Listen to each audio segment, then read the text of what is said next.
And we're back to bring you more of the sweet, sweet honey that is the DoorDash LCO for game number 2. But before we jump into that one, let's have a quick look at what you guys at home have been working on. From the fans, yes, you've been doing it again. This time, it's Meredith Pavone. So, Mama Pabu. Let's see what she's doing. Oh, she's watching. And Nami is amused. Is she giving me a kiss? I'm completely cut out of this picture. What's going on here? She's showing her favourites. Well, I'm interested because every time we've casted with Rusty, Nami's there for a second, then falls asleep. So I'm wondering if today, because we've got Juves and all this chaos amongst us all, right? Maybe Nami's like, hang on a minute. What are these humans up to? Maybe my cosplay is so good, she was actually trying to swat the bee away from the screen. So true. That also could have been happening. I'm going to pretend that is exactly what was going on. Now, let's move forward. Let's talk about matchup number 2. Of course, it's Mammoth and Order, but let's talk Order first. So far, so damn good. They are climbing up the ladder quick, damn fast, and that bot lane has been so strong for them so far, Jubes. You just, it's about time that you put the respect on the name, right? I mean, this Puma and Beats duo, this dynamic, has been. Are you in another room by any chance? Sorry? Are you in another room? No, what? You just sound like you're far away. Maybe I'll move my microphone up. Is that better? Ah, there it is. I'm a bit of a noob, I'll be honest with you. But anyway, Puma and Beats, absolute studs in the bot lane. They've been getting it done, and you know, funnily enough, this team in particular, when I was talking to pro players in the off-season, Split 2, they actually said this Order team will be the one that surprises most people because of how hard they worked in the off-season. They didn't take breaks, they didn't play other games, they were just consistently grinding, and I'm really happy for Beats and Puma and the whole team because the proof is in the pudding. They've been rewarded for their hard work, and it just goes to show if you put in the work, you'll be rewarded. Certainly. Now, we do enjoy what we see from that bot lane, but here's a different sort of view. Both of them having a conversation about how well they know one another.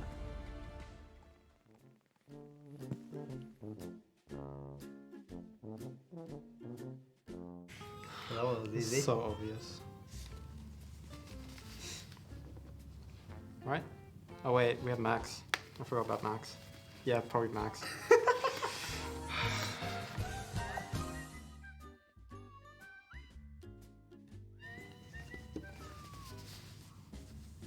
I said Max, who did you say? I said me. And Max? Yep. Yeah. They talk like the most, so in turn, they just say a lot of stupid as well. Sorry. That was easy. Yeah. I swear if we don't have the same answer. Changi. You are Changi? What? What? Okay, Changi doesn't say a word after he dies once. I still talk. Puma sighs really loud if I miss out on one play. That's true, So, actually. yeah. Changi does tilt though. Maybe. I agree. Maybe not as bad as me.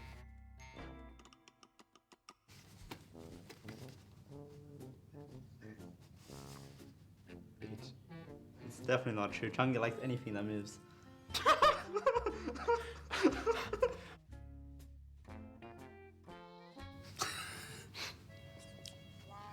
Whatever he writes is not true.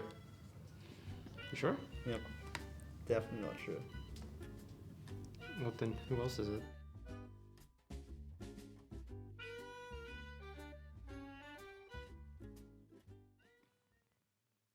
What do they mean? Who else is it? There was only one answer. We didn't even get the answer, so I guess we'll just have to get clickbaited and tune in for part 2 after the game. So make sure you don't go too far because there is a very spicy answer in that one. I had a sneak peek or a sneak listen, and it's interesting. So hang around. Now, we do have to talk about the other team in the matchup, of course, Mammoth, who are hunting for that dub, that second dub, rather. Oh, we didn't get the updated graphic. Way's still got hair. What's going on here? It's a completely different man. Yeah, look, I spent a long time in the old Photoshop putting in the hard yards, looking to try and implement the memes onto your screen so you can see that the egghead himself, you know, good for the protein, good for the gains, and to get the gains to get themselves the victory, right? They've taken down Gravitas. They've matched their record of split number 1. Now the question becomes, can we see them go any further? Can they play spoiler? Because whilst they still can make playoffs, it's going to be a very tall ask. You have to say that their destiny is now out of their control, right? Out of their hands. They're going to have to really rely on other teams having some wild and wacky results to influence the standings. But this is a team that once again, we have seen potential. Consistency is the key word for me. Now that Goodo's come into this position, once again, been popping off. He's gapped some really good players. Frost from time to time has shown that he can do better with the best. We've yet to see Wei really find the same kind of success he had in the OCS of last. And then, you know, Nectar can sometimes look insane, other times gets completely lane gapped. Certainly. Now we do have to bring Nat back into the conversation. Nat, do you like my wings? Are they in the right position? Could I fly off my ear? Is that a thing? Well, look, I have heard a little bit about how bumblebees aren't really naturally supposed to fly, so I reckon you could. Okay. They're bumblebee wings, you definitely could. Well, hopefully. I'll give it a crack while the game's on, while I'm supposed to be watching it. You know, I think if I go like this and then sort of You can watch it while you're like hovering. do that, then Yeah. maybe at some point I'll take off. Huh? Who do you get me out of this? Who do you have for the pregame? Huh? I enjoy my Beats and Goodo, and I'm very eager to jump into an interview with them. Thank you both so much for joining me. Beats, I want to start with you, right? Order has the most amount of player that delivers down in bot lane, right? Compared to every other bot lane, you guys have the most at 6. And you also have the most as a support player out of everyone, all the other support players. So I want to ask, how and why do you think you guys are always getting player that delivered? I actually don't know, because I think I did Twitter before, because every time I come back, my coaches always say I'm bad. So I don't really know why I'm getting MVP. You have no idea at all as to what magic is happening down there in bot lane? No idea. You just must have the communication. Goodo, I want to ask you, you know, Mammoth got their first win. How did that one feel for you? That was really happy, but there's just one win, but there's like so many games to go, so I hope another win coming for us. Yeah, that's right. You guys do still have 7 games left. It is going to be the last round of the second split. So what are your goals and aims for this last round? Like, to be honest, like at this point, our playoff is like really hard. But no matter what, we gonna work really harder. But the thing is, like, the other team on leaderboard, they are like so similar on the leaderboard. So whoever gets caught by our team will be hard on playoff. So just check that out. That's right. Maybe teams should be watching out for you, just so you know they don't miss their chance at playoffs. But Beats, same sort of question for you. Coming into the last round, what are the goals and aims for you personally on Order? I think everyone just wants to win the split and go to Worlds. So that's basically it. Look, nice and simple, but thank you both so much for joining me, and good luck in today's game. Thank you.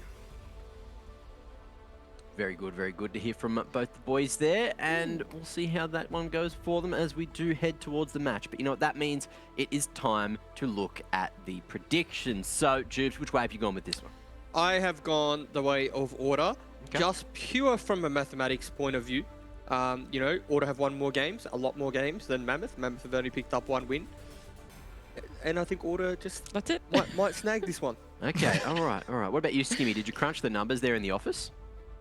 Yeah, look, I've crunched the numbers, and I've just looked across from top to bottom, said lane gap, Jungle Kingdom, lane gap, they win. Oh. Oh, okay. Well, that was very egotistical. Expected, though. Nat, what about you? Let's jump on to page number 2. Have you gone with Order as well? Yeah, I'm pretty sure everyone has, yeah. You kind of just can't really beat around the bush as much as you want to root for Mammoth when it comes to predictions, unless you're kind of willing to take an L. You got to go with Order. Yeah. Just see what we've seen out of the split, right? If you compare the two, Order just has something going for them. They've done what like Direwolves did in the first split. How it started off, you know, okay, not the best, but they've just ramped it up. They're doing really well right now. Okay, well, I have some homework for everyone at home as well. So if you guys, if anyone, Content Kings out there, you know, maybe VIPs on offer, while the game's live, don't pay too much attention to your computer other than the game. But if you could, just Photoshop what we're supposed to be, you know, the Shaco, the BMO, the Mundo, Corporate Mundo, and a Mumu next to us all, so we can just see how on character we are. That'd be awesome. But Ladies and gentlemen, it's time for Champ Select, so we're just going to jump straight on in. Game 2 tonight, Mac. It's Order taking on Mammoth. Mammoth looking for another win, and as you heard from Goodo, looking to try and play spoiler. You know, it is going to be a very tall ask for them to try and make it into playoffs, but it can certainly affect the run and the final finish, as Order will be looking to keep themselves in this top 2 position. If I was Mammoth, I would take solace in the fact that I can make other people feel as bad as I do. For sure. Like if they, because mathematically they can still make playoffs, so that's obviously their first goal. But then secondly, you just want to, you want to make people feel the pain. This was Order's first game of the season, game 1, and we actually saw Maximize play karma duties in that game. Wasn't too happy about that one whatsoever, right? He said, look, if my team's going to put him in this position, how am I ever going to get the player that delivered? So curious to see what he gets to be put on here today. As it has been a bit of a bot lane difference. I was crunching the numbers between game 1 and week 1 and week 4 and seeing how the damage distribution worked out. And every single time, Pum was putting out about 20% more DPS. Oh, real? I love well, not love, but it's almost like predictable now what Order's going to draft. I feel like they're the team that just play the same thing week on week until they lose. When they lose, they'll change it up. Like they did the same with like the Galio. They did the same with a few other things, and now they've got target bans their way. So they've banned the Ziggs. I'd say like Ziggs is a pretty big target ban towards Order, even though it's like a generic ban. But they've just showed. That's locked. Atelier is locked, so that's been locked in. If you wanted yourself a spicy jungle matchup, then you're going to get it, because Kevy the last 2 games has played this. His KDA is through the roof, games 12, 1 and 4. The other game 4, 0 and 6. I think his KDA, if I can find it, his KDA is 26 as a Graves right now. The problem that I'll just explain the Talia Graves matchup. So it's when Talia was like really strong and in the meta like a couple of seasons ago. She did have a pretty good time into Graves because Graves couldn't really close the distance, right? You put the pebbles down, you put the rocks down, and you just start throwing those Qs, spamming those Qs. And for Graves to close distance, needs to tank a lot of damage, and then you ultimately end up one-shotting because his dash across your terrain also does damage to him, right? But Talia's in a spot where her clear's not the best. It's okay, but it's not the best. And Graves is one of those champions that like. You don't really want to ever let out tempo you, because if Graves can put jungle on cooldown, as well as pick up a few cheeky kills here and there, this Eclipse build that Graves has been going with Dark Harvest is just going to obliterate Goodo. So I'm excited to see if he can make this work, but generally speaking, you see Talia paired with some hard CC, like the Renekton, something with a bit of point and click, but they don't have that. They've actually insta-locked the Gwen, which says now that's solo lane Gwen. They've taken the Scion, which says that's Gwen mid lane. So Mammoth draft, it kind of leaves you with a little bit of questions at the moment. Curious about the Scion. It's been a hot minute since we last saw it as to how that's going to perform here tonight. As we do go into the second half of the rotation bans, so we see that double bans towards the supporting position from Order, remove the Nautilus as well as the Blitz crank, whereas Mammoth are now putting a bit of attention towards Max, it would seem. Set Camille confirms it. We've seen that he can play the Jax if necessary, and you'd expect to see him play something that allows him to pop off into the Scion. Yeah, but I don't mind it too, because you're also just taking, I guess, the skill out of the equation. When you put Nectar on Scion, like, you know what you're going to get, you know what he's going to be able to do, and it'll almost become a little bit of a frustrating time for Maximize, because now you're forcing him into drafting something that doesn't traditionally win, like the Camille. And if you do take the Jax, you're obviously going to have to wait for a few items before you really do overtake that side lane. So, I mean, I don't mind the Scion pick here if you're a Mammoth fan, just because of the way that they function and the way that they play the game. Now, keep in mind, if they lock center in, it could be Scion bot lane, right? And Scion be the one farming. That's a good point. Fasting Scion could be on the cards here. We'll get to see if they do decide to lock in that center, as they are currently hovering it. Mammoth's bot lane has had this big focus towards Cogmore, but starting to shift away from it now. It could also be center Talia. Like, Talia does get paired bot lane as well, so... Sure. I mean, there's just so many options. All the There's a lot of CC between either option that you've just highlighted. Yeah, I mean... Oh. Ooh. The triple curveball. I was about to say, there's a lot of magic damage if they pick that. I don't mind the Z pick here from Wei. Like, I like that in the sense that, it's very snowbally, particularly into the Orianna. And now what that says to me is that the Talia is probably going to go jungle, because you have that dynamic shift in terms of, the damage spread rather into the Orianna. And I just saw the Jace hover, which is something that we touched on. We want to see more Jace. and we have it. There it is, confirmed and locked in. So now you've got two very different compositions. One that there's a bit of poke on its side to try and keep these key targets at bay, and then the follow-up afterwards. You talk about the Orianna shockwave delivery system, where the top half of their draft can certainly help that. Now, the interesting thing here is that Sion specifically, whilst it's not going to be top lane, but yeah, I mean, I'm not going to go into the point because Sion looks like it's going to be bot lane. I was going to go into the Sion Jace matchup, but what's the point? Yeah, there's no point, because it's going to be Gwen, and that seems to be, once again, just the flavour of the month. With Viego removed, you have to get this champion. And it's one that Nectar's played a fair few times. So you talk about the skill matchup. This will be one where it can be very volatile for them to play around. Incredibly excited now to see actually how the Talia Graves can affect those lane states, be it top or in mid, where Wei has gone for the assassin route and saying that, you know, once I hit 6, I want to all in, I want to snowball, I want to try and, you know, even the playing field, if you will. Yeah, but my problem with the Talia pick is that, well, A, Talia is not the best right now, but it is what it is. You can make stuff work. But there's no hard CC. Like, there's no point and click CC. And traditionally speaking, even when Talia was like S tier as a jungler, you paired it with hard CC. Like, Senna isn't hard CC. Sion's not hard CC. Zed has no CC. And then top lane Gwen doesn't have any CC. So it's going to be a bit of a tough game for Gudo to navigate his way around finding a lead. But, I mean, if there's a guy that showed us he can do it, it is Gudo. But, you know, he's a tough task because he's up against Kevy Graves. And I think you read me a ridiculous stat earlier about Kevy's Graves and the KDA on it. Isn't it like in the 23s or something like that? Yeah, I believe it was a 26 KDA, if memory serves me well. He's only died once in 2 games. He's really been popping off since he's come back and shown us this champion.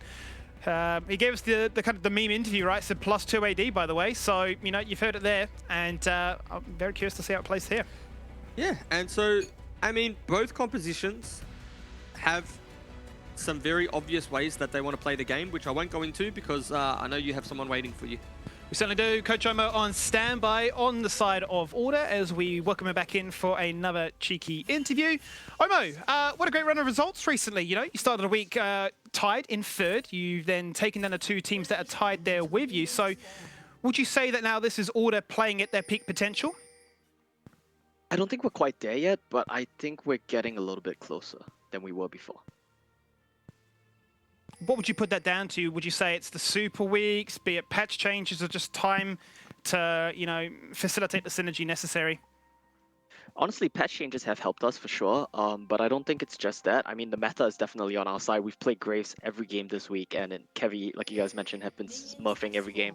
Other than that, I think the team is just coming together and starting to play better as a unit. Our macro is improving slightly, and our game plan going into the games have been shaping up a bit better. Yeah, I mean, there've been some very clean performances that we've seen this week, right? The potential now for your first perfect 3-0 week. Any concerns going into a team like Mammoth that, you know, can be very volatile, that can draft wild things like this to cause upsets on the ladder? Yeah, I mean, we never really know what they're going to pick, but what we wanted to play today basically shaped up exactly how we expected it to during our preparation. So I think we are pretty happy with the comp that we have, and regardless of what kind of cheesy picks they pull out, like the Zed and whatever, I think our team is stable enough to bring home the win. Fantastic. All right, mate. Well, pleasure as always. Wish you boys the best of luck, and we'll get on with the game. Thanks, guys. So, not much happening, except it's not going to be a full clear from Gudo here. It's just going to be a potential level 3 into looking for something, whereas Kevy is going to opt in for that full clear on the Graves. Now, nice dash. Yeah, nice dash there. Stops a lot of the damage coming on through, but we might even find, just because laners have been so conditioned to full clear meta. Oh! Yep. Because laners have been so conditioned to full clear meta, we might actually see Maximize just fall victim to this gank. He has no flash and he has no ward. You know, he's actually as good as dead, if I'm being completely honest. If he just applies red buff with the auto attacks, there's absolutely nothing he can do. It's been pinged out now, but too late.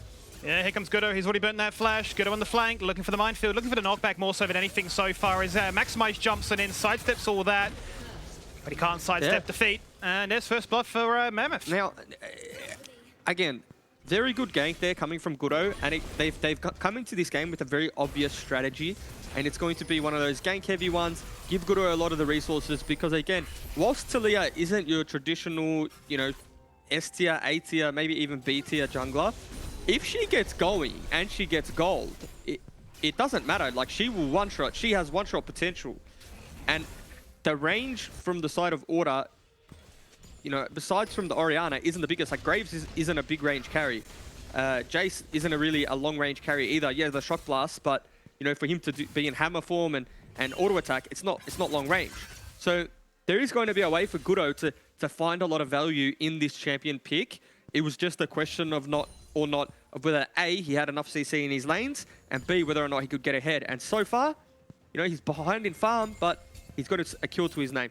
He's got a kill to his name. He's hit the reset. Now he's got an item advantage over Kevy that has been, you know, farming up a storm and now has the agenda or the ball in his court, you would say, as to what his next move is. Will he look for a play? Will he look to try and balance out these lanes, or would he just go for a full reset himself? Because now Good with the Dark Seal, very keen to continue rock surfing around and finding that next kill angle. And he's actually done a very good job here avoiding the scuttle and the ward. Now the lane's in a very bad spot for Maximize. He may even fall down here again. And this is the volatility of the Jace pick. Sidesteps the Unraveled Earth. Nice little play no, from him there. Oh no, he's just fallen on down. He killed himself. CC or not, it just does not seem to matter. Chungy runs inside the mist and runs straight out of it again. Yeah, I mean, look, there's a lot to break down there. Maximize maybe was dead, but this is the interaction with Talia E and Dash champions, right? Jace to the sky. Is it to the sky? The one where he hammers down, like he jumps up and hammers down. Anyway, that's right. Yep, his Q. Yep, his Q. That's considered a dash, much like Elise Q. And so when you do that on Talia's pebbles, it actually you take damage. So I don't know if Maximize wasn't sure of that interaction, or he just thought he'd get a bit of distance that way. But looks like it actually ended up killing him. Could have maybe walked away there, but again, that's being hypercritical. The one thing I wanted to touch on was we don't see much Jace in O's, and this is actually the reason why. I feel like a lot of top laners in general don't really play around A, their jungler, B, they feel like it's in a Jace lane, it's always got to be constant pressure, and he actually might die again. He might die again. Looking for the face check, the seismic shot doesn't connect this time. Wow. WE does not matter. Maximize bailed out by his own accord. Hits the thumbs up because he knows he's getting camped. Wow. But sketchy times in the top lane. Now, the other thing I wanted to touch on was that Chungy on the Orianna has no exhaust. He's opted in for the teleport. So at level 6, Wei has very big kill threat. He lands 1 or 2 of those shurikens in lane, which he didn't. But if he does, then there's no defensive summoner spell besides that flash. However, if Wei just dies here... Oh, that's a fantastic shockwave. Cancelling out the death mark. Used to try and juke with the shadow clones. Not enough 3-man collapse in order to find their first play of the game. He flashed as well, by the way. I'm not sure if he flashed on the spot there or like what the crack was, but he's dead. Got animation cancelled, didn't he? He just certainly got put in the bin. But you can't get flayed out of your flash, unless it was like a short range flash. I don't know. Didn't really see it, to be honest with you. Either way, the end result is that's the first kill contribution of the game there for Kevy, who's continued at this pace of just turbo farming the jungle, right? Up by 13. Said that you can go topside, but I'll become an individual threat of my own. Yeah, and if we do meet together, then you know you'll fall on down. Let's run it back with this clip. So let's see how it started. Oh, okay, yeah. So he started the Z ultimate behind Thresh, and so the only way that he could flash was in flay range. So he wasn't able to get the distance with the flash. But you'd have to think that Guro is going to spend a lot more time this top side of the map. When he gets this blue buff, he might ding level 6 and look for a top gank. Now, Kevy has picked up all these farms, so whilst we take stock of gold, he's maybe slightly ahead, maybe, especially with the kill that he's picked up as well. But in terms of EXP, Guro's completely fine. Like, he's been able to take farm off of Nectar, or not take farm, but share EXP. And so, whilst Nectar maybe isn't level 7, like Maximize is, it's kind of like an even EXP split, right? So it's keeping Guro relevant and even in levels with Kevy. It's going to be important to then see what it actually means, because now it is all even, and that is the first play towards a neutral objective. It's going to be the Dragon. Ocean 1 taken off the board here. Jungler's opposite side of the map so far. This is where it's going to get tough, though, because Maximize has flash now. and there's no CC again. Probably the 10th time I've said that. But nevertheless, I'd love to see Guro fall back to that Rift Herald and potentially force a skirmish over Rift Herald. But more importantly, just denying the red buff. Denying a few camps from Kevy, because you know he did the Ocean Dragon. And as a jungler, Ocean Dragon hits like a truck, right? Like it slows you down, it hits you, especially if you've soloed it. You know, it would have been a very good, I guess, denier farm. But, you know, he's giving Kevy all of his camps and he does pick up the Herald anyway. So it's still a win for Mammoth. Herald picked up. Was worth noting that there was a double control ward place, one of which Kevy is now just cleared up as he goes to take his chickens. So the red buff seems to be all but secured, so no counter jungling here today. Question is, where does he drop this Herald? Where does he value the gold? Because, oh.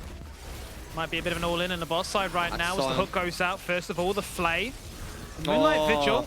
And a whole bunch of damage to follow up afterwards. And it is a Scion, but he still gets shredded. Down at 20% now.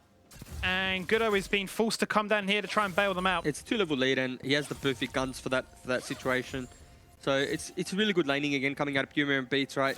Traditionally speaking, you don't really see center lanes, you know, win in farm. Kevy looking for a counter gank here maybe, or maybe the Nectar will dash forward and fall to his own aggression. So we'll have to wait and see what happens here. But traditionally, you don't see center lanes win in the CS department, but you know, you also don't really like to see them behind this far this early. You know, it is a 35 CS lead and it's a free lane that you're giving over to the Aphelios. And whilst, you know, the main point of I guess, contest, or the main reason that you play center with anything, with any pairing, is so she can get her soul stacked up really quickly. But you have to keep in mind, like, Shinki still needs items, still needs gold. He's not playing a traditional support champion. He still needs to be able to sit in the front line for the team to do the damage. So he does. He's got himself the Warden's Mail so far. Bit of armor, bit of mitigation to try and live out this laning phase. As we did see on the mini-map, a nice little rotation, Beats recalling and going top side, but Nectar very aware of the situation. It seemed almost a bit too quiet up there as Kevy spent a fair bit of time in the bush. Ah, the pink.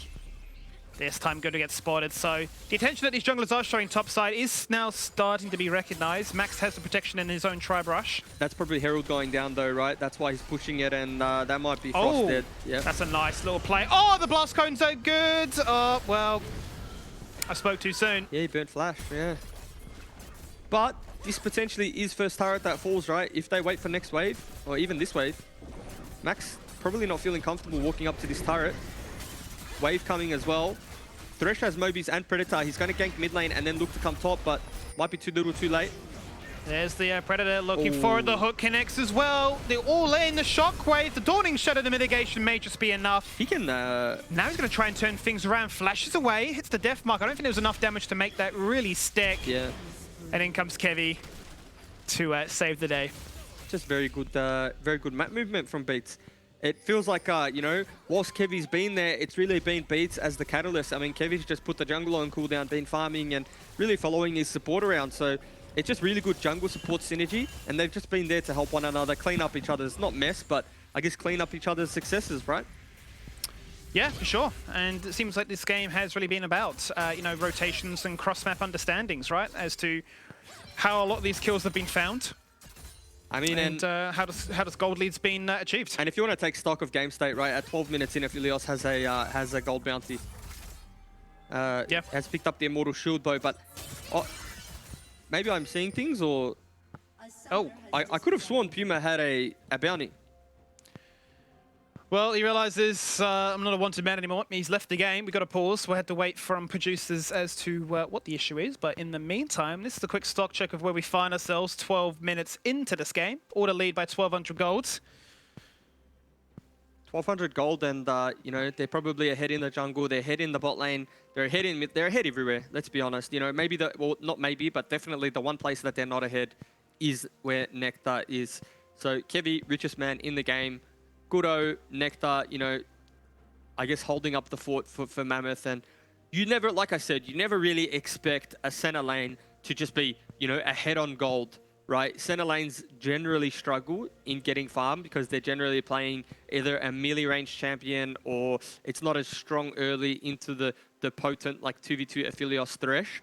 Yeah. So they do find themselves kind of lacking a little bit. But you'd have to say, you know, being 40 CS down and some is just not nowhere near where you want to be, right? Like I'm talking like if you're down 10 CS, 15 CS touching distance. But we're going to get some replays early on. Maximize had to burn Flash just in the 1v1. So again, it was really good laning from Nectar. I mean, he's the one that really set this up because if Max had Flash there, he probably just lives. And again, here's what I'm talking about. I'm wondering if he can walk out there instead of... If he didn't take that extra damage from the rock, but then here, this for me is like the biggest misplay of Mammoth so far. If they kill Max there, that's a plate that goes over. And potentially when the Rift Herald goes down later than that, it's the turret. And for me, this play here kind of gives us a summary of how the mid lane has been going arguably all year for Mammoth, right?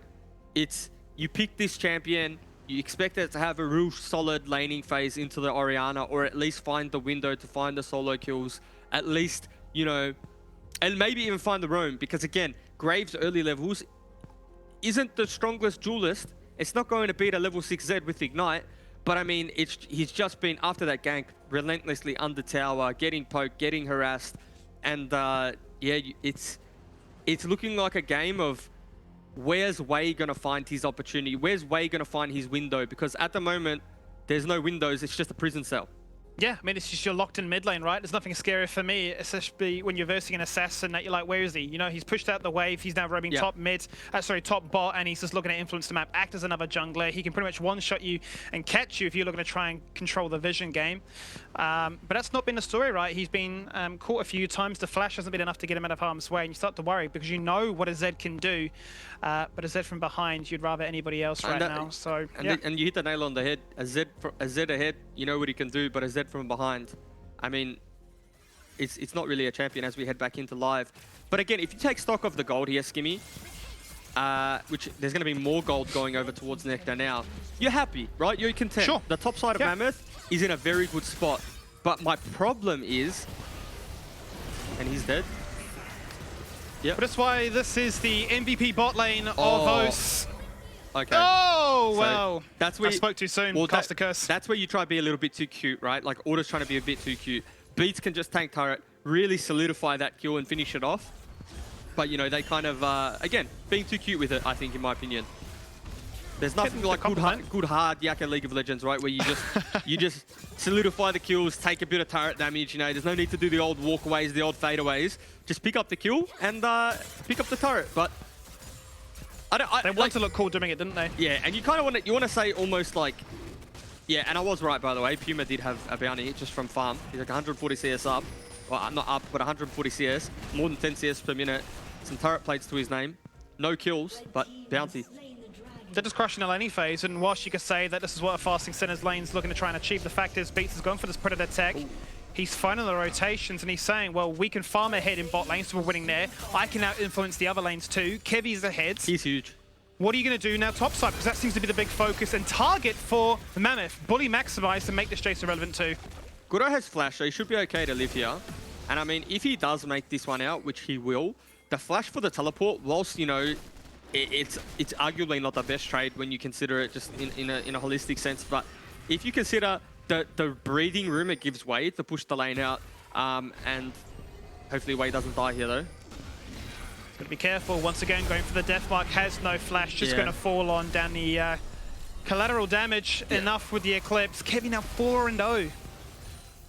Yeah, I mean, it's rough. I mean, like, it's rough. It's rough out here for Wei. He's playing the Assassin, 0-3-0, being predated on, being flayed. He just wanted to get his wave under turret, and I was going to say it gives Wei a little bit of breathing room, but I mean, I said breathing room. I didn't say, you know, it's all well and good. It's all fairies where you're happy and you're not behind. So he's really feeling the pain in this game, and it almost looks like Auto have just decided this is the way that they're going to play when they verse Mammoth, right? Put Beats on a roaming support and just have him, you know, I guess, camp mid. Yeah, and I mean, on a slight tangent, whilst you have a moment to breathe here, do you think Graves against Order is enough to warrant a ban, or just you'd be more keen just to see a better matchup to try and tolerate it? Well, I think if I'm being brutally honest, like, Kevy played a Hecarim a couple times very early on in his time with Order, and they've improved a lot as a team since then. But I mean, those Hecarim games weren't his best, right? I mean, as a team, as an individual, whatever you want to label it as. So yeah, maybe it is just worth a ban, because again, if this player's just having a field day on one particular champion, you know, let's just call his bluff, let's ban it, see what he can do. You know, potentially he just smurfs on another champion anyway, not to say that he wouldn't. But, Yeah. you know, it's one of those anomalies where, it's one of those things rather, where you just know that this is the same result. It's happened 3 times now, like he's 4-0, he's been set up for success, and we really need to figure something else out. Again, maybe Leah was the answer that they had for it, because I did talk about how the matchup plays out. But I mean, you know, Wei's just really accelerated Kevy for, and I mean, you say Wei, but Beats is a big component and a big factor. You know, 4 assists and 4 kills onto his Graves. It really does just say, yeah, It says it all. Yeah, it says it all. And I mean, yeah, we've seen teams in the past having put a lot of pressure on towards Kevy, forcing it the likes of a Vi coming out. We've seen his Kane as well, right? He has a very different champion pool to most, and maybe start to wonder, well, if we put all this attention to him, then the rest of all to get Exodia, right? Because they're definitely strong in their own right. And it becomes a case of, you know, pick your poison. Which lane do you want to deal with the best? And you would rather be versing the Kane, right? I mean, you'd rather verse a Kane. You'd rather verse a Vi, because they're not... Well, even when he was playing it, he wasn't doing what he was doing when he was on the Graves. So you'd have to say, like, just from I guess a statistical analysis and the KDAs and the numbers and the damage and everything, you consider the whole cocktail, then I mean, it just makes sense to not have Kevy on this Graves. Question for me, though, which has sparked a bit of controversy, is what boots he goes for. I've seen him go for the Berserker Greaves. Yeah, a lot of people saying, like it, does he? yeah, that's it. Yeah. I've seen other people say, why not the Tabbies? Why not the Mercs? Well, because as Lethality Graves, when you opt in for the Dark Harvest, you don't... Well, your itemization is just like, it's like one hit wonder. Like, you want to do all your bursts, and you ultimately just one-shot someone with the Dark Harvest proc, right? We've seen it time and time again. But your purpose isn't to just sit in the fight and churn out auto attacks. Like, if your plan is to just churn out auto attacks, you can opt in for like Gale Force or Immortal Shield Bow, and then go Zeal, and then go IE, and go like full crit Graves. Obviously, I don't think that's good, but I mean, I guess that's where the train of thought comes from, right? That's when you would need the Berserker Greaves. Whereas having that durability, whether that's the Merc Treads, whether that's the Tabbies, whatever you... Frost dead again. Oh, the heal. Oh, It might very be in trouble close here. there. Graves no flash. Here comes Shinky. Oh, he Goes missed for the the knockback. ultimate. He's not going to find anything, is he? He's going to walk through all these traps, forced to flash Here we away. go. Moonlight Vigil came in, Nectar on the flank, Wade driving in. They find a shutdown on towards Kevy. Nectar. Now Nectar finds himself a double kill. Here goes the Weaver's wall, but just locking him on the wrong side of town. Tell you what, it's a good performance here from Nectar and Guro, isn't it? They're really holding the top side together, and they're keeping Mammoth in this game, right? It's only 1k deficit. They must have stroked Nectar's lucky chicken. Context, Nectar actually has a pet chicken. Yeah, he's brought that on the interview a few times. You know, Osh just does it all, right? Yeah. We entertain. They do say, don't they say they all pat it, or tell Nectar to pat it for them? Like, it's their lucky chicken, that's what they said. This is the reason why we need LAN. How good would that been to see on a stage? Yeah, 100%. But no, the thing I wanted to break down there was, you know, the Graves has a bounty, and for sure he thinks he has the one-shot potential, but he's burning Flash to kill someone who's relatively irrelevant in this game. This could have been much worse if Guro lands his knockback. Like, he misses it, and so you think, okay, Order can turn this one around, but the collapse from the, I guess, double assassins, if you want to call them that, is a little bit too much, and this is kind of where you see Lethality Graves struggle a little bit. You know, the armor coming through from Sion, right? The Tabis, the Warden's Mail, you know, the Barmy Cinder, even the Aegis. It's tank. Like, that's tanky stats. And Lethality traditionally doesn't kill tanks very well, right? We all know that. So, again, it probably get to a point where he's able to just do so much damage anyway. But at this moment in the game, when you're only sitting on that one lethality item and half an armor pen, you know, you're not going to be able to do the damage that you'd like to the Sion. And I feel like that's the trap they're running into a little bit. Now, I will go on a little bit of a rant here, Skimmy, if you don't mind. Go for it, mate. The thing that concerns me, if I have one, is who's going to answer Gwen? because Maximize isn't really in a position when Gwen has 2 items to be able to stop her in a side lane, especially with the way that Gudo has been in Nectar's back pocket. Like when Nectar washes his tracksuit pants in the morning, I'd be surprised if Gudo doesn't come out in the washing machine because he's forgot him in his back pocket. I like that one. And so, I mean, Beats is just dead now. He's just gone. Yeah, caught in the rotation. Gone hunting with those Moby boots. Not found what he's after. And another kill for Nectar, who's been playing flawlessly, right? From start to finish. The trades allowed Gudo to come up there, pop his head in and get kills and assist of his own. Those two in tandem, as I said before, really are the glue keeping them together in this game because they have 100% kill participation between the two of them. But I mean, if you're Order, you have to consider how have you won most games this year? And you would say it's off the back of Puma, right? And then if you take stock of Puma in this way against maybe Court. Yeah. Shockwave, yeah. And we're seeing the damage, right? Like, there's just so much damage that comes out from Kevy onto squishy targets. And that's not what we have in question. Ooh. These two certainly can make it. Maximize has had enough right now, forcing out the stopwatch. Dawning Shadow goes out, buys some mitigation. There is the flash that you highlight. Death sentence surely not to follow. Yeah, and now they're going to start this Baron buff. Aphelios does this so quickly as well as the Jace and the Grip. I mean, everyone does this so quickly, but it looks like they're just giving. Well, enough is enough. Yeah. I think that really was the hyper-aggression coming out there to say that we want to find a pick. If not, you're forced to back away because you don't have a health advantage anymore. The Baron's just gone. That's crazy to me that didn't contest. I know Gudo was really low, but I mean, at 20 minutes, with the composition that Order have, they don't have someone who can tank Baron too comfortably, right? So if you just contest and do a little bit of a dance, again, there's no hard engage from Order. I'd have to say that's a little bit of maybe a, I want to call it a misstep from Mammoth, right? Maybe a little bit of a, I guess, fear. You know, maybe they think they needed to give that one when they really didn't, or they underestimated the amount of damage coming through from Order. Nevertheless, the thing that I wanted to touch on was that, you know, whilst this game was getting a little bit dicey prior to the Baron being picked up, you just feel comfortable and safe, don't you? Because, you know, Puma's on the Aphelios, and he's almost like that insurance policy. It doesn't even matter. Yeah. He's, I'm sure, delighted not to have this big burden on his head, right? Of, I've got to do everything to get us across the finishing line so far. As they've got strong members. Even though Maximize is 0-2, he's able to put out enough work. Very close now to upgrading that Monomute. And, well, they find themselves with a 1k lead. That's sure to balloon just a little bit more now that they have the Baron buff, because they'll be looking for the Siege. But the question goes back to what you mentioned before. Who deals with this very fed Gwen? Yeah, and I mean, no one's coming, right? No one is coming to deal with this. Maximize has no flash. If he goes in here, which he doesn't even go in, he's just the one that... Yeah, he can't. Yeah, he jumps across to the skies and down below. He's dead again. 0-3, top lane travesty. One Baron buff removed. And another turret lost. I mean, this might be a negative Baron power play. Well, it definitely is a negative Baron power play at the moment because Mammoth picked up 2 turrets and they're caught. Can they even the odds? Fantastic flash away. There's the dev sentence to follow. Puma will snipe it from across the wall. That's one kill that they needed. A Dragon up in 2. It might not be one about finding siege and structures and more so map control. It's, and he's dead too. He's just on a blue trinket. You hate to see it because Mammoth make a really good... I'm just going to keep talking over this Skimmy because he's as good as dead, right? There's nothing that's going to happen here that makes it interesting.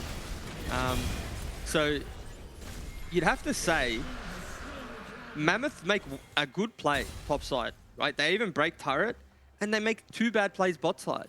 It's almost like they've just said to Gudo and Nectar, you know what, we'll give you guys, we'll put on a bit of training rates because you shouldn't get caught there if you're Frost and Shinky. They're playing to cover a 0-5Z, right? At this point in the game, you need to identify who the carries are. That's Gudo and Nectar in this particular game. And just play off the back of them. And it seems to be the case now. The ward, They've been spotted by Vision. Yeah, he didn't see it. It's the hook. Maximize has to be careful. Again, Frost in the mid lane, going to get caught. He's in the shadows. It doesn't matter. Yep, summon a heal. Too little, too late, and then, you know, the 4-1 split, or I suppose you'd say more so, a 1-3-1, is proving to be successful here because Mammoth are putting everything on top, and if they don't find Max, then they're a little bit stuck. It's a good pick up there from Kevy. He's actually utilizing his gold very well, right? But all he's doing is he's just farming the camps that are up, right? Like, is like if your team's one side, if your team's making a play on one side of the map, then be careful of the other side, and that's precisely where Kevy comes from. It is textbook League of Legends, but I mean that's what Order's doing really well. They're really just focusing on the fundamentals. You know, Maximize, yes, he's 0-3-0, and he'll be his own biggest critic after this game. But they're using Maximize to get more, right? As soon as Maximize falls down, they're not trying to protect him. They're just doing more damage on the other side of the map. And that's the sign of a really good team. When you're really able to blow open the floodgates from one member of your team getting punished. Obviously, ideal scenario, Max doesn't get punished at all, and away he's punished again. Caught on the rotation, lagging behind Goodo. Are they going to look to try and turn this one around? Blue No. Trinket, yeah. Blue Trinket spots them out. And then Frost, Frost now. yeah. And it's just a series of And mishaps now, where teams are coming together. And then there's a delayed TP. Shinky comes in with the ultimate. flash. Nectar jumps them forward. Nectar's very strong. Procs the exhaust straight away onto Kevy. The battle of the two carries do whatever they can. Way goes with a death spark, but he falls to his own death regardless. Nectar jumps in. Shockwave takes him out. Puma on the flank. 1v1 against Goodo. And Chungy flashing forward to lock him in place. A Shinky emote dances and falls on down for a Chungy double. There's the ace. Yeah, relative strength of Goodo and Nectar didn't really matter there because, I mean, Kevy's just so far ahead. He really did just one shot. And, I mean, he survived for so long, too. He had no flash. Nectar was in there using the scissors, and it ultimately didn't matter. Like, Kevy just didn't fall down. So it's going to be a tough ask. And, I mean, look at that. Yeah, look at that. So here it's just a one shot, right? And you think, okay, I mean, this is just unfortunate because Nectar's TP in. But I mean, look at the damage Kevy doesn't take. Like it's not even through an exhaust. He just doesn't take the damage. And then you think, okay, maybe we can turn this one around. It's a good knock up there by Goodo, but Puma did what, 7k, 8k damage in that team fight? Beats lives, receives the heal from Puma as well. 8k, we'll round up. It's flawless. And one damage from Senna. How do you even do one damage? Well, he got one shot by Kevy, and that's Is he playing Samira? He just flicks him a coin, 1 gold, one damage. I'm not too sure. Shinky in trouble again. He's dead. The rotations are swift and strong.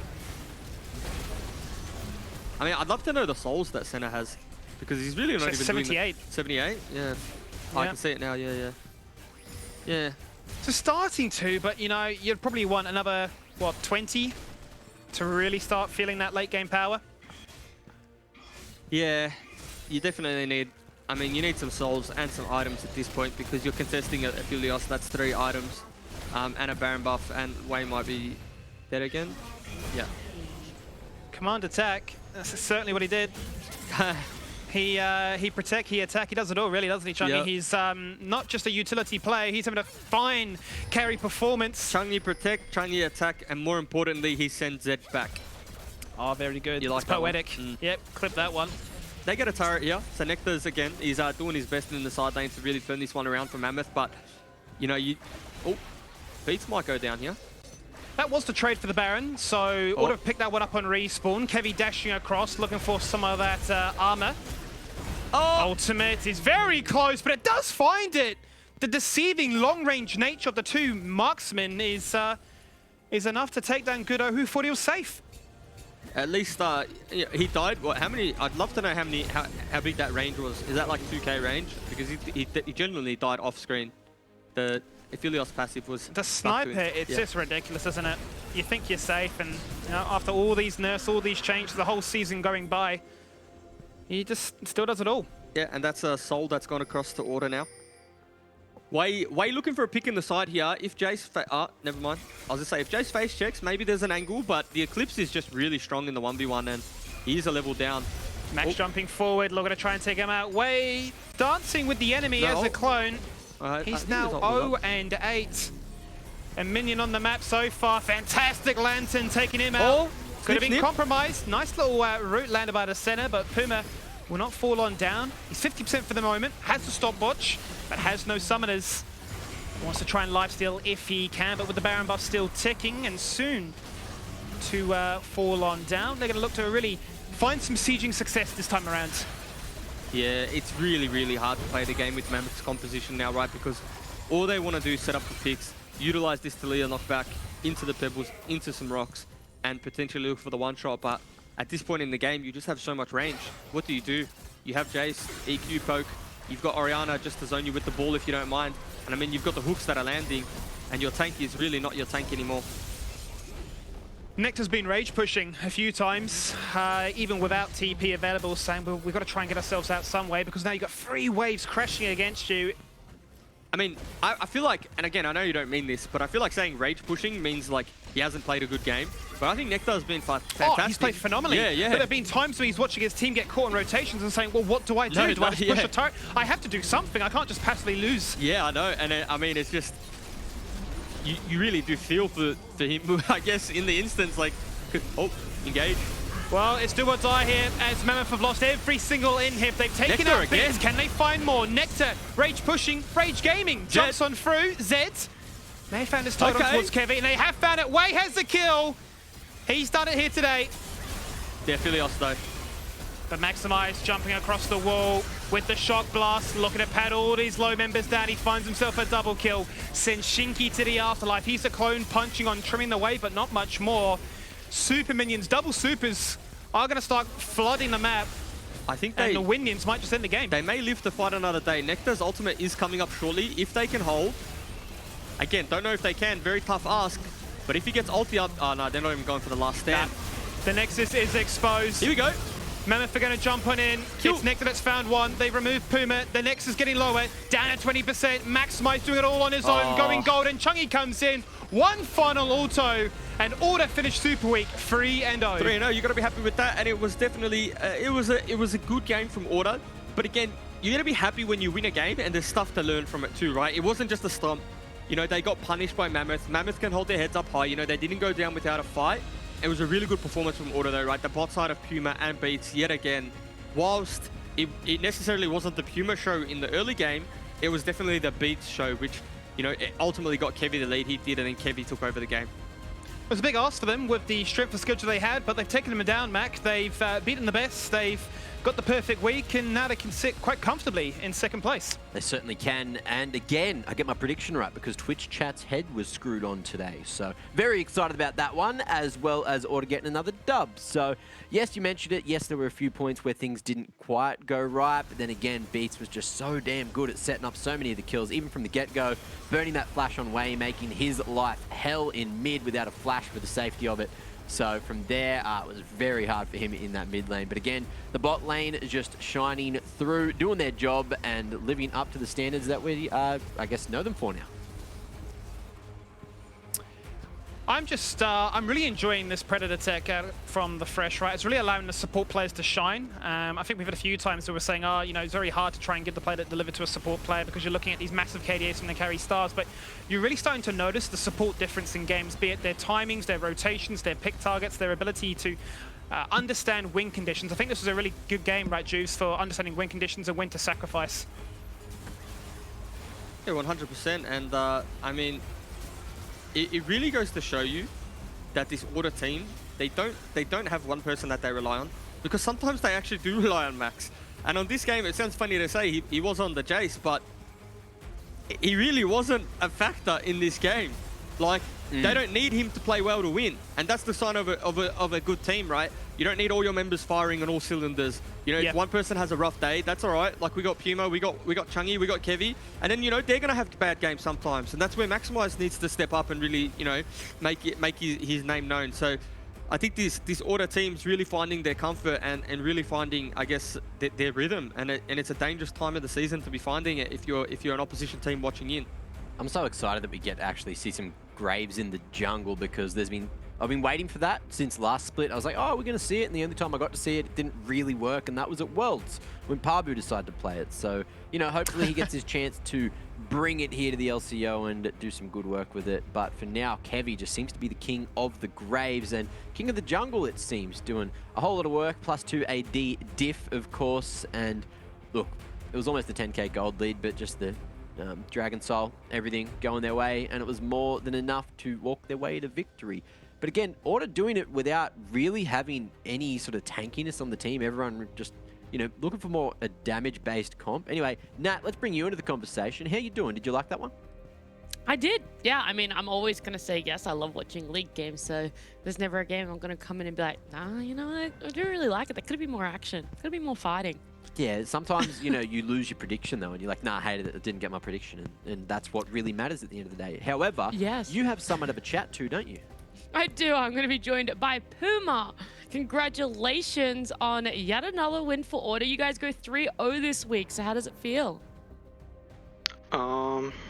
It feels good. I don't think we've gone through like this whole year. So, although Mammoth are like the last team, I still think this week we improved a lot from previous weeks.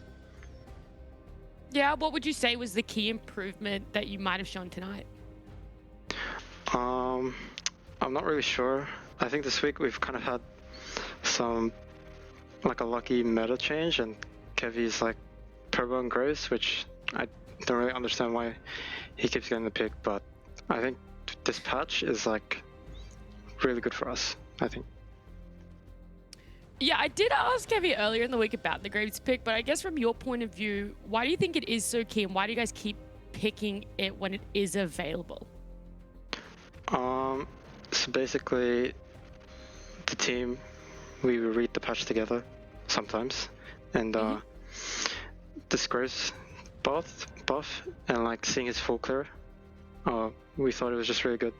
So we first picked it every time in scrims, and I think we won pretty much every game, so we just keep picking it.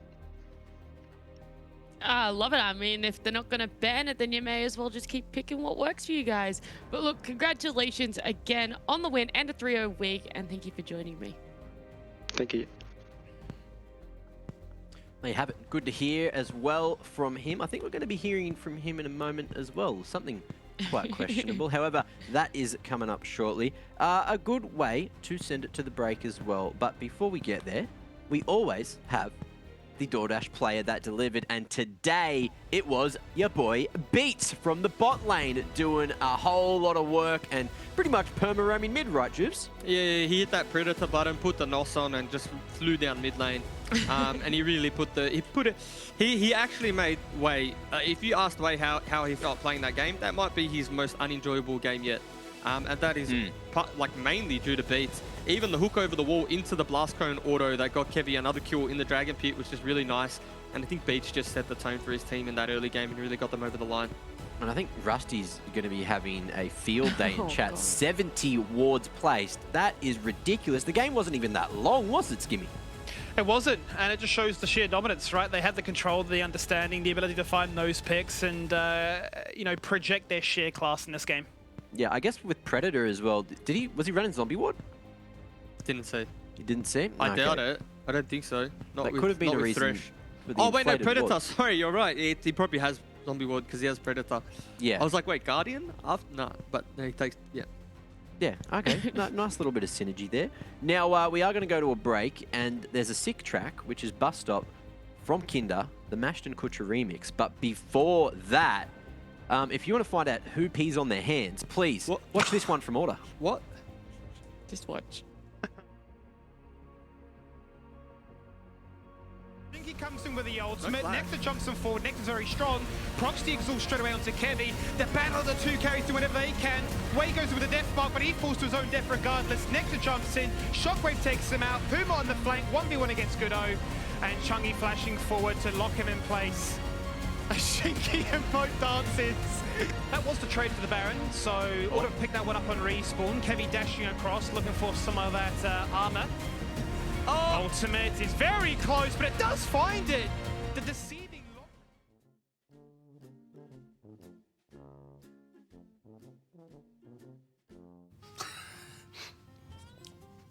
lock. Whatever he writes is not true. You sure? Yep. Definitely not true. Well, then who else is it? No one. Just getting out of bed? Yeah, Not that's true. good. It's definitely not true. We do have a problem where he is waking up 10 minutes after the scrim was meant to start, so probably Beats. True.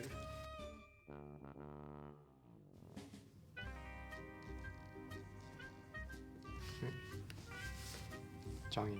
Not because he's funny, because he's stupid. He says like some random stuff like pick me KO or pick me Soraka or something like that. So yeah. Sometimes I question his life choices. Yeah. Oh, should we tell him? No. I'm telling him. No. Can we say it? Alright. Chung is pretty funny. He normally just says random stuff out the blue. Last week, he did ask a question. Whenever you're in the shower, do you ever just pee on your hands? So now, I've always been thinking about peeing on my hands, but I have never done it. I promise you I've never done it. But because Chung is so stupid, He's gonna hate you. yeah, he's gonna hate me. He's gonna hate you. Chung pees on his hands. I did it for the content.